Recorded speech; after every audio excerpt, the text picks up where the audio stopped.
Yo, what is going on guys, Flashverse here, and welcome back to another video on The Flash, and this will be my final part for the What If I Wrote The Flash Season 7 series, and this will obviously be part 3, where I will be rewriting episodes 17 and 18. Now just a quick heads up guys, this is just a fan hobby of mine, so with no means am I trying to say that what I have written is better than what we actually ended up with. This is just my version of the episodes that I ended up writing. So if you guys enjoyed The Flash Season 7, or if you guys enjoyed these episodes which I'm rewriting, then that's great, and hopefully you guys enjoy my version of the story as well. Now for those who haven't seen parts 1 and 2, I would highly recommend doing that first because I did rewrite the whole season, and also part 2 does play a huge role into part 3, and it did end with a really sick cliffhanger as well, so it would be cool if you guys check those out first before you go on to part 3. Now, this fanfiction does have two different ways of narrating the story. For some of the general plot points, I will just brush through them, but for the ones which require more detail, then I will dive deeper into those scenes and really make you guys envision the story I had planned to the nearest detail. But before I go over anything, however, you guys don't forget to drop a like on the video and subscribe to the channel so you are aware of more Arrowverse content coming your way. Okay, so starting off with The Flash Season 7 Episode 17, titled Heart of the Matter, Part 1. It's a clear day in Central City as we head over to Central City 2049, where we see futuristic looking buildings. We see Godspeed run out of a lab. This is Godspeed's point of view on how he ended up in 2020, as we also set up during Episode 16. Godspeed rushes past the streets, running against the wind that is blowing. The opening scene will still be the same, with Bart and Nora chasing after Godspeed, eventually time traveling to the year 2020 before losing his memories through using the cosmic treadmill. However, Bart and Nora do not follow straight after Godspeed because they would spend months trying to figure out which time period Godspeed went to before they end up in 2021 and meet with Barry, which is a couple of months after August going to the past and witnessed Mirror Monarch's chaos across the city.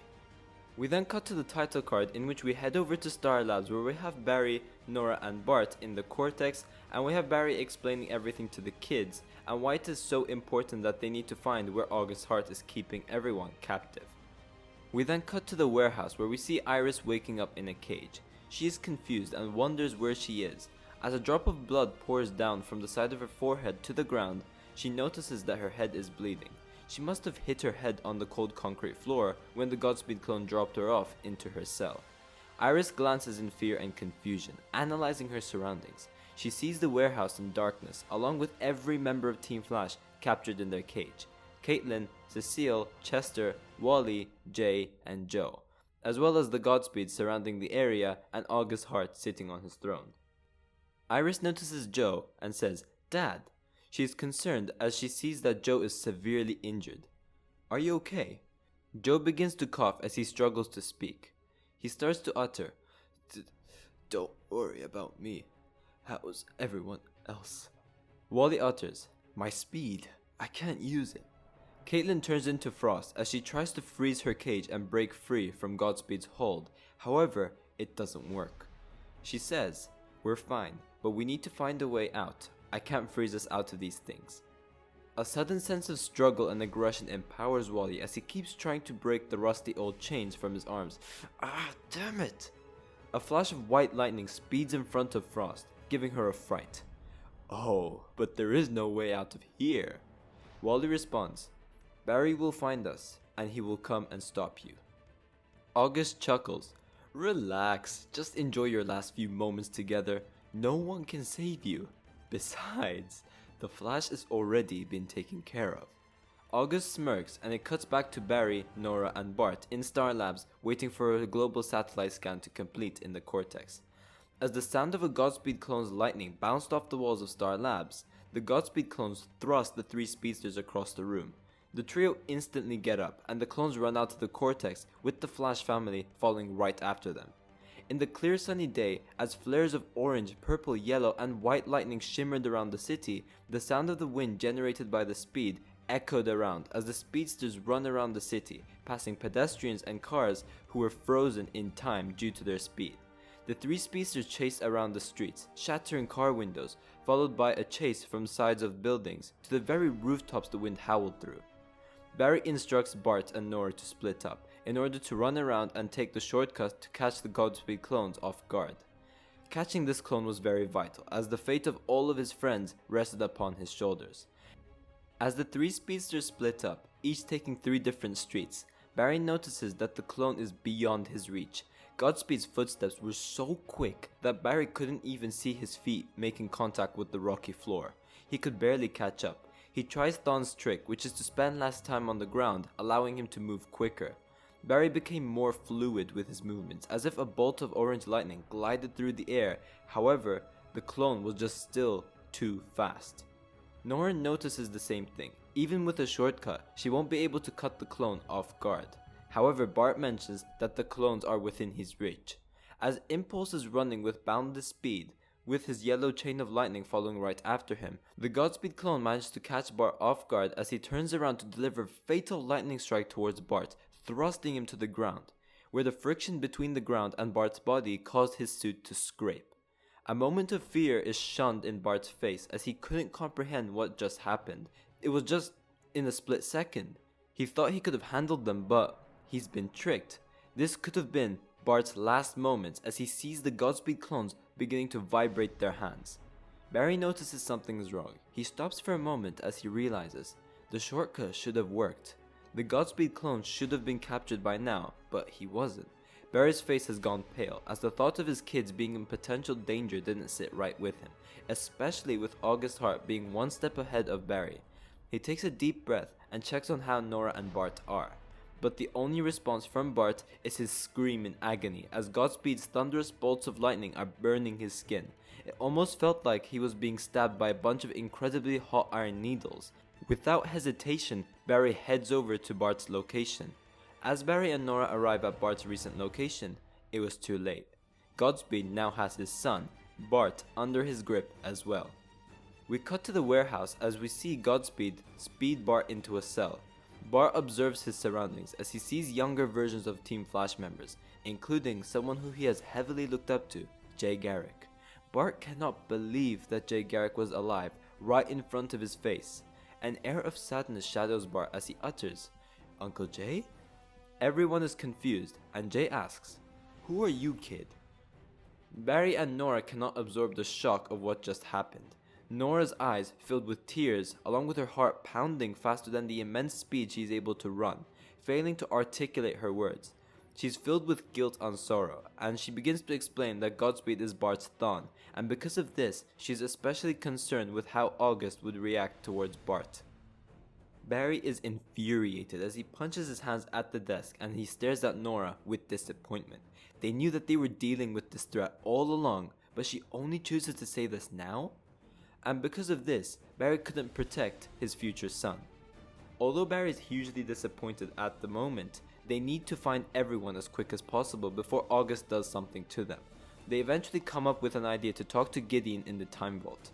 They head over to the Time Vault to talk to Gideon, and she suggests repurposing the Tachyon Enhancer so it can neutralize artificially created kinetic energy sources. Gideon instructs them on how to reconstruct it as Barry and Nora use their organic speed to get the device finished and charged. Once they do, Barry puts it onto his chest as a sudden beam of blue light glows around Barry's crimson suit. They immediately run outside and run around the city to attract Godspeed clones, and to their surprise, their plan works, as they are hoarded by 5 different Godspeed clones. Barry activates the device and beams of gold light shoot out of the device and connect to each Godspeed's chest, dampening their speed. It works for a few seconds, but then stops. Confused, Barry looks at the device, wondering why it didn't work. It must have been because the device was charged with organic Speed Force energy, not artificial speed. 3 Godspeed clones surround Barry as they begin to deliver endless punches to Barry with eternal speed around every pressure point on Barry's body, hurling like a tornado around him, making him collapse to the concrete ground. Nora is left to face off the 2 Godspeed clones who are facing her. As Nora's purple lightning charges up to summon the Speed Force lasso, the clones quickly use a sonic beam. As the sonic beam induced through the Godspeed's artificial speed settled onto Nora, she fell powerlessly to the ground, immovable. All the clones begin to steal the two speedsters' speed, as the sonic beams reflected off Barry's eyes, staring at his daughter in pain. Both speedsters on the ground, helpless, screaming in agony, until Barry's eyes shut black. A while later, Barry wakes up. As he staggers to stand, he absorbs his surroundings. Nora, no. He finds an empty street with a couple of cars driving past on the road, but his daughter not next to him. This is it. The Flash is all alone, as this means that Godspeed now has Nora in his grip as well. Barry is officially in checkmate with whatever Godspeed's planning. And he still hasn't heard from the rest of his friends as well. They should have reached Star City by now, but Barry didn't even get a call from Iris. He hasn't heard back from anyone. Something is definitely wrong. Until Barry realizes this was what August was planning all along. His friends are also held captive by August. Barry heads back to the Speed Lab, filled with rage and stress. He continues to question if his friends and family are still alive. Barry can't afford to waste any minute of his time anymore. But there was another issue. He begins to question, why didn't August take him away as well when the clones had the opportunity to? Barry screams with rage as he throws the equipment in front of him to the ground, tears rolling down his cheeks like a waterfall. Barry looks down and sees a shattered frame of OG Team Flash, a photo of himself with Cisco, Caitlin, and Eobard, who at that time they thought was Harrison Wells. A thought arises from Barry's head. He begins to look straight again. He has a plan, but it's a very dangerous one. Barry opens up the pipeline as he rushes around the track of the particle accelerator with immense speed, like an orange chain of lightning whipping around the particle accelerator, opening up a portal somewhere else. Somewhere where full of nothingness besides reddish clouds surrounding every area of the place. Somewhere in this place where these clouds release the most crackling thunderous lightning. Somewhere filled with fog, covering all the mysteries within. He is in the Speed Force. Barry looks to his left as he notices that there are Godspeed clones charging themselves up from a distance. Barry could try to take them out, but he will be totally outnumbered. He tries to get out of their sight, however it is too late. 4 Godspeed clones chase after the Flash amongst the emptiness. Barry needs to act with extra caution. The Speed Force is somewhere beyond space and time. One mistake and he's lost in time. Barry knows he's totally outnumbered. As flares of white lightning chase after the Scarlet Blur, Barry comes up with an idea. The lightning amongst the Speed Force is more than enough to take out the clones. As Barry charges towards the depths of the Speed Force, he finds what he is looking for. Blue, yellow, purple, green crackles of lightning raining from the clouds, facing the Quark Sphere. He knows that because the DNA of the Quark Sphere matches with his, if he goes near it, the Speed Force lightning will chase after him. All he needs to do is turn around and run past the clones so the lightning hits them, and then Barry can question them about where his friends are being held. As Barry nears the plethora of multicolored lightning from the Speed Force, he makes a sudden turn which made him face the Godspeed clones head on. As the Scarlet Speedster approached the clones, hundreds, maybe even thousands of multicolored lightning followed after him, almost if he was like a magnet which attracted the opposite pole. Barry swings his arms as fast as the lightning pumping through his veins. However, the Speed Force is too fast for Barry to anticipate. The lightning just inches away from hitting Barry's back. As Barry and the clones are about to intersect with one another, Barry vibrates his entire body, causing him to phase past the clones, resulting the Speed Force lightning hitting Barry's enemies, fatally draining them away from the Speed Force, preventing them from being in a state which they could even talk. They are now useless for Barry to question. As Barry stops to see if his plan worked, he was out of luck. After all, the lightning is attracted to Barry's DNA. Barry charges up to run the other way as the army of lightning bolts chase after him, causing the Speed Force to illuminate with the colors within: orange, yellow, blue, and red. With each step Barry takes, the lightning comes closer and closer to connecting with Barry's suit until suddenly, Barry's orange lightning is covered with the multiple different lightning colors of the Speed Force storm chasing after him, eventually resulting into Barry being hit by thousands of crackling beams of lightning. As Barry screams in agonizing pain, sparks of blue, yellow, purple, and orange lightning attracted onto Barry's crimson suit. However, this feeling was new. At first, it felt like his flesh was being burnt off, but at second thought, It felt like Barry was being charged like a battery, his speed now ever growing with each lightning connecting to him. He has absorbed its powers. As Barry swings his hands, he feels the surge of his speed enabling him to run faster, with the multi-lightning colors shifting back to his pale orange. As we see orange flares of lightning whipping around Barry, Barry's powers are now unlimited with every piece of lightning circulating around his body. Barry then finds the embodiment of the Speed Force, talking about what just happened. Speed Force Nora replies that Barry must have found some way to absorb the energy of the Speed Force storm, causing a significant increase in his speed. However, he hasn't absorbed all of the lightning, he's only absorbed some of it. As Barry glances in the eyes of what it looks to be his mother with caution, he also asks for one favor, one that is very dangerous and could go terribly wrong: to open a gateway into the negative Speed Force to bring Thawne back. The Speed Force warns Barry of this dangerous stunt that he's about to pull, but Barry replies that he has to, he has no other choice. Thawne is the only one left who Barry could get help from. As the Speed Force opens the gateway into the negative Speed Force, she reminds Barry that he needs to act as an anchor as well as concentrate properly. Barry enters the negative Speed Force. He cannot stay for too long or else his mind would be corrupted with hatred. Barry wanders around the negative Speed Force as each thunder crackling feels like it's releasing another negative emotion. Barry tries to connect with Thawne's spirit, acting as an anchor whilst also concentrating on what he wants, and attempts to give Eobard his body back. As the clouds above darken to a blood-like reddish color, the lightning began to crackle around Barry's surroundings. Sudden beams of red negative tachyon energy scattered in front of Barry as it slowly forms a body.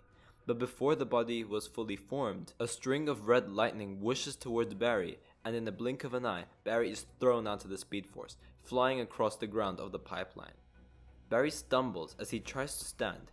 He glances around the vast emptiness of the pipeline. It seems like his plan didn't work.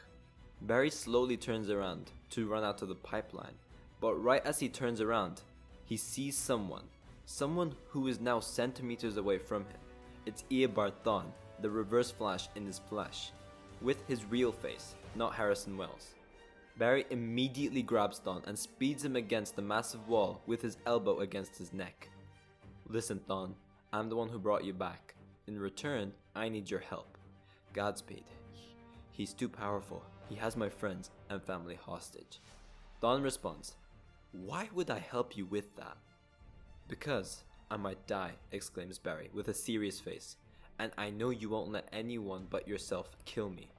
Thawne smirks and agrees, replying, "Looks like we have a common enemy," and they both run out to the pipeline. We then cut to Godspeed clones attacking people and destroying the city.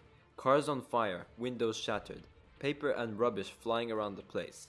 The camera then pans out, revealing Thawne and Barry watching destruction on the Cortex monitors.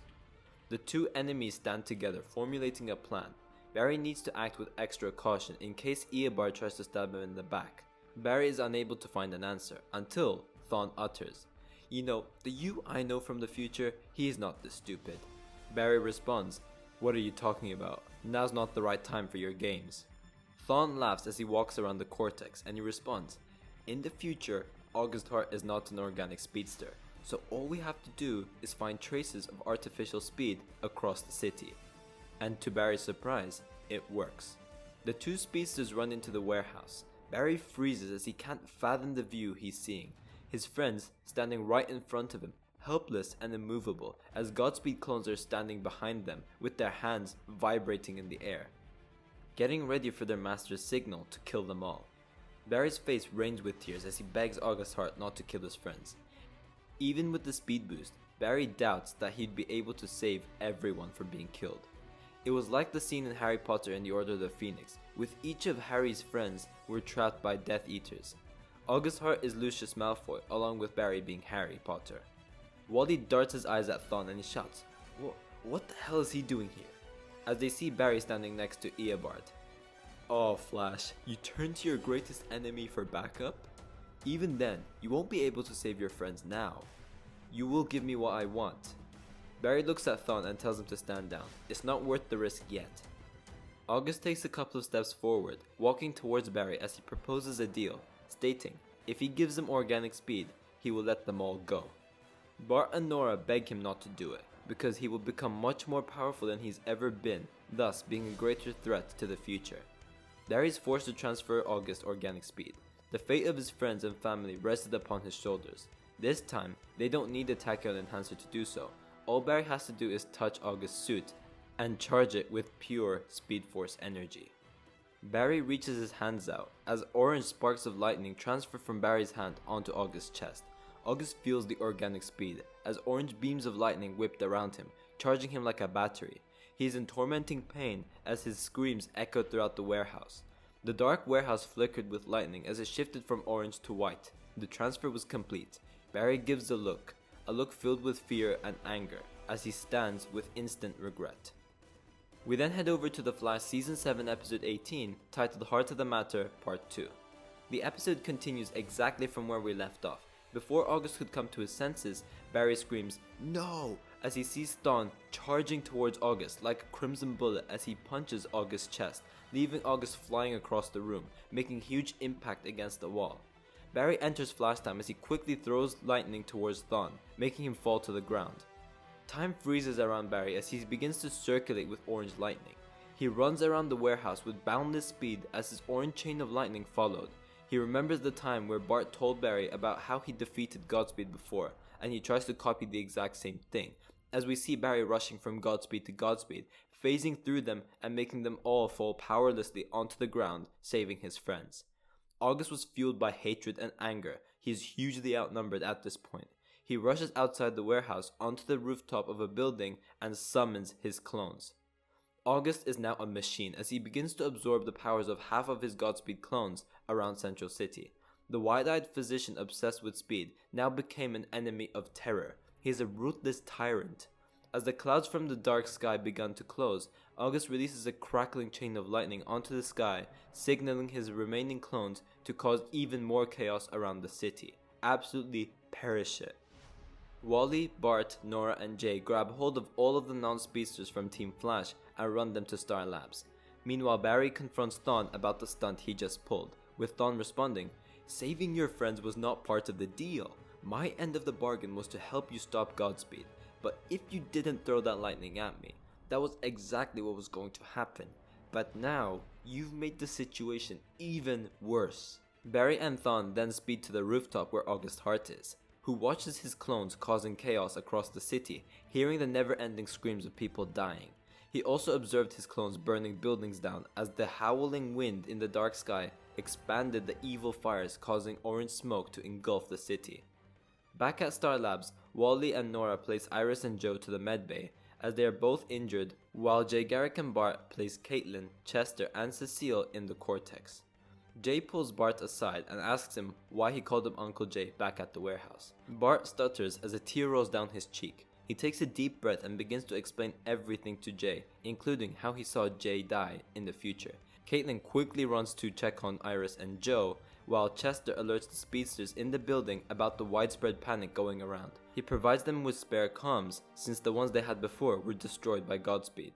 The four speedsters split up individually, quartering the city as they try to resolve the conflict from their own sections.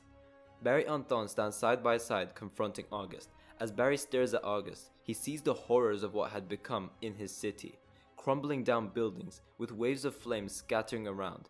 He hears Chester through comms saying, Flash, Wally, Bart, Nora, and Jay have the city handled. You can focus on stopping August Hart. August says, "Admire the view, Flash. This is what's left of your city." Barry responds, "You got what you wanted, Hart. Now what?" August responds, "For your city to perish." No one else is dying tonight, Hart, but you are going to Iron Heights." Thawne takes a step forward as he peers his eyes towards August, saying, "Your ego is blinding you. I'm surprised you even got this far. But your end is near. Did you really think I was going to let you kill the Flash?" August chuckles. "Very funny you actually mentioned that.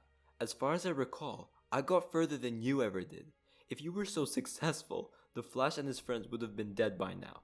Clearly, you were too weak." Thawne vibrated into a yellow blur. His eyes glowed pure red, shining his rage through his eyes. His voice modulates as he responds, "Don't you dare mock me." Thawne charges towards Hart, however, August ducks under Thawne's punch as he releases thunderous bolts of lightning that burned and electrocuted at the two speedsters. Although Barry and Thawne were more powerful, they saw Godspeed as a white blur of lightning. He speeds off with the two speedsters following. Godspeed's movements were so sudden and so fluid, he looked like a ghost to the two speedsters. White lightning followed by orange and red lightning looked like fireworks around the city. The two speedsters struggled to catch up to Godspeed. We then cut to the Cortex where we see Caitlin checking up on Joe and Iris as they are currently resting. After Caitlin finishes up stitching Iris's forehead, she then begins to proceed to patch up Joe's wounds. We then cut to the other speedsters as we see them saving citizens in harm's way, diffusing the flames around the city, and we see them defeating their set of Godspeed clones. Jay defeats his clones through throwing his helmet at them and landing back on his hands. Bart throws a lightning star towards his clones. Wally creates a Speed Force spirit that knocks out his clones, and Nora defeats her set of clones with her Speed Force lasso. Barry attempts a blind shot, as August was too fast for the two speedsters to catch. He throws a flare of orange lightning directly following after the disappearing white lightning, and to his surprise, it hits August, making him roll to the ground. However, it doesn't knock him out, but rather throws him to the ground by a waterfront. By this stage, August was way more powerful than Barry and Thawne combined. As Wally, Jay, Nora, and Bart continue to de-escalate the chaos around the city, Barry and Thawne have their final battle with August Hart. The battle felt like it was endless, with orange, white, and red lightning circulating around the city, running out of buildings, throwing each other across the streets onto cars, throwing lightning bolts at each other. Barry moved nothing like he used to. His new increased speed allowed him to compete with Godspeed with every swing he delivered against him. Thawne was by far the slowest out of the two, however the most experienced, which allowed him to provide good assistance to Barry.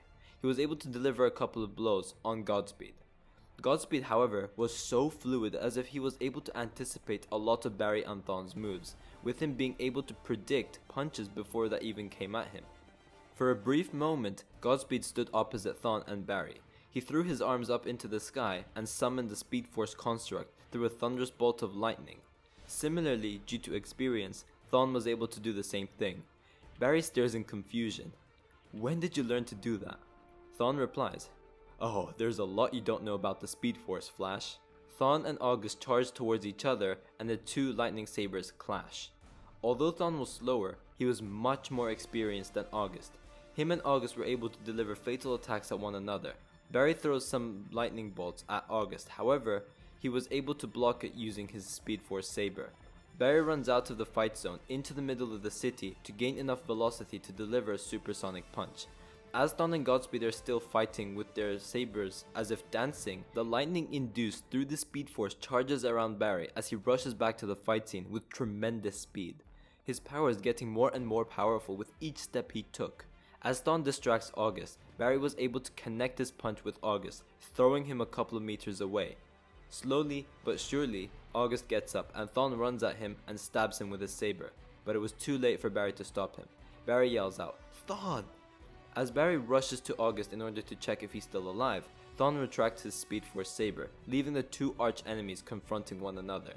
Barry sees that August is still alive and gets up. He takes a couple of steps forward, darting his eyes at Thawne face to face. "You could have killed him." Thawne replies, "Wasn't that the plan? Didn't you say you needed help dealing with a threat?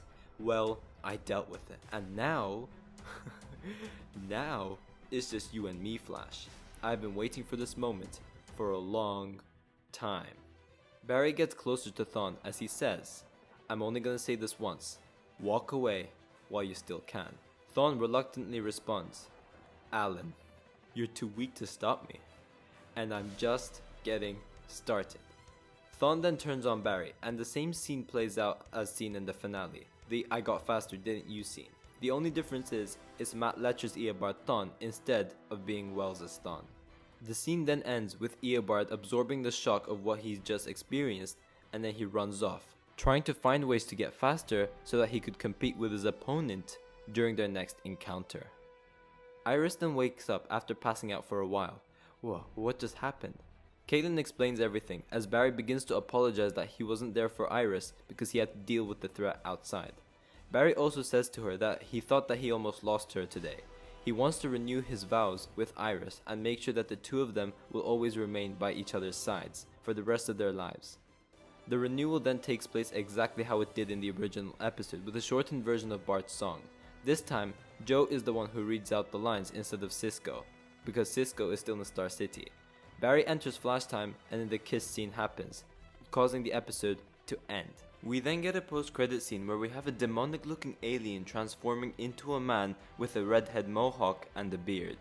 He glances at his monitor in his ship, which pinpointed a target to planet Earth. This villain is revealed to be Despero. So yeah, this is the end of part 3. Hopefully you guys enjoyed. Also, massive shout out to Arrowverse Scenes and Jordan's Multiverse for helping me with this fanfiction as well. Their channel's link will be in the description down below, be sure to check them out. Sorry it took so long to get part 3 released. We wanted to make sure we were satisfied with the end product before we actually released it. We wanted to make sure it was perfect and everything, and now that we think it is, we chose to release it. So yeah, hopefully you guys liked it as well. But yeah, thanks for watching. If you guys have enjoyed the video, please give a like and subscribe. Be sure to tell me in the comment section down below which of the 3 parts are your favorite. And yeah, I will see you guys in my next video.